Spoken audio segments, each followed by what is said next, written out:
Google Pixel Fold made waves when it launched in the first half of 2023, boasting a sleek, slim design coupled with impressive cameras and high-quality screens.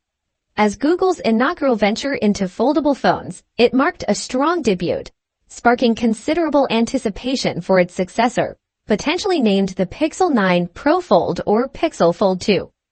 Early leaks have fueled excitement, hinting at larger screens, enhanced performance, and a revamped design, among other improvements.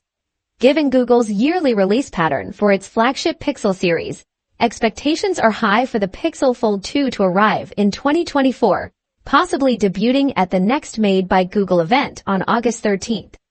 Reports suggest that production of the Pixel Fold 2 screen began in April, indicating a relatively short wait time.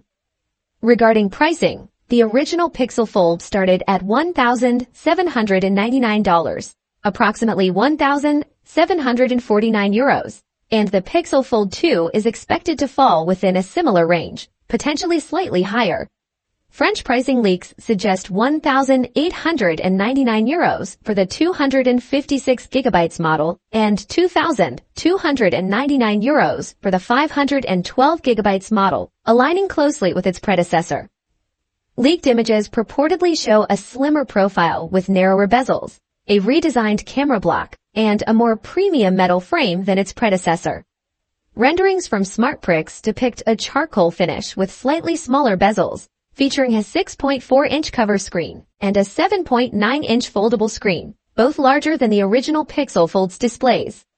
Initially rumored to feature the Tensor G3 chip, newer reports indicate a possible upgrade to the Tensor G4 chip, which could significantly boost AI performance, making the Pixel Fold 2 smarter and faster.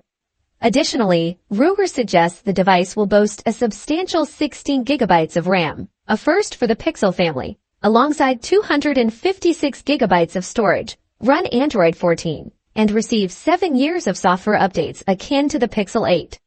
Excitement abounds for the Pixel Fold 2, setting high expectations for Google's next leap in foldable technology. What are your thoughts on the upcoming Pixel Fold 2? Share your comments below, and stay tuned for more updates.